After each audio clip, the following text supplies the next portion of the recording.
Pessoal, esse vídeo é para falar sobre a nomenclatura de hidrocarbonetos ramificados e insaturados, tá? Então, eu tinha mandado um vídeo para vocês de hidrocarbonetos alcanos, que são aqueles que só têm ligações simples. E nesse vídeo que eu mandei para vocês, falava sobre a nomenclatura dos alcanos, tá? Não ramificados e depois os ramificados. Então, vocês pelo menos têm uma noção aí da nomenclatura dessas substâncias. Mas aí eu vou reforçar mais, ok? Para a gente trabalhar a parte de nomenclatura. Então, vamos para as regras, né? Tem umas regrinhas aqui, eu coloquei 4 regras que vão servir para a gente poder fazer a nomenclatura, sendo que tem mais regras, mas só que a gente não vai fazer cadeias complexas, tá? Então, vamos lá. Primeira regra é selecionar a cadeia principal, que é aquela com maior sequência de carbonos, certo? Vai gravando aí essa regra. A segunda regra é: a cadeia principal deve ser numerada de forma que as ramificações ou a ramificação adquira o menor número possível. Se a cadeia possuir ramificação e insaturação, ou seja, se tiver dupla ou tripla ligação, a menor numeração deve ser atribuída à dupla ou à tripla ligação, tá? Aí eu coloquei um lembretezinho, vamos ver a quarta regra e depois a gente vê o lembrete. A quarta regra é a insaturação deve ser incluída na cadeia principal. Então, ó, só um lembretezinho aqui sobre os prefixos de acordo com o número de carbonos, né? Então, se minha cadeia principal ela tiver um carbono, o prefixo é met. Se tiver 2, et. Se tiver 3, prop. Se tiver 4, but. Se tiver 5, pent. Se tiver 6, ex. Se tiver 7, ept. Se tiver 8, oct. Se tiver 9, non. E se tiver 10, dec. Então, veja, eu coloquei as principais ramificações mais ocorrentes na nomenclatura, tá? Então, observe o seguinte: eu tenho aqui uma ramificação com um único carbono, então eu uso o prefixo met.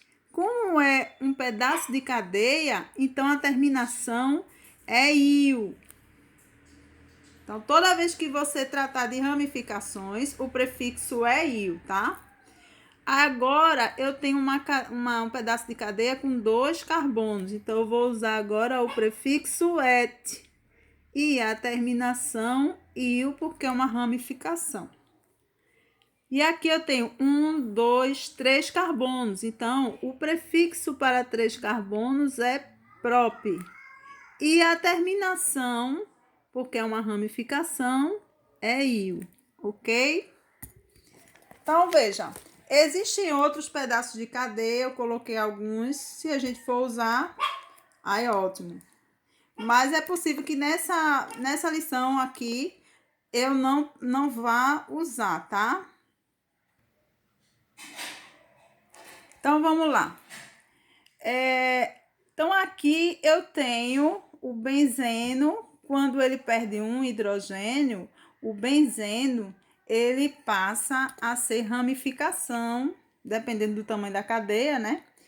Ele pode ser escrito dessa forma aqui, ó, C6H5, ou ele pode ser colocado nesse formato aqui, tá? Então, quando o benzeno vira a ramificação, ele se chama fenil.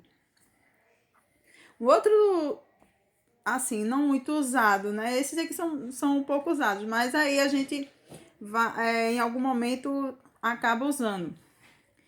Quando você tem as extremidades iguais, então você tem o prefixo iso, certo?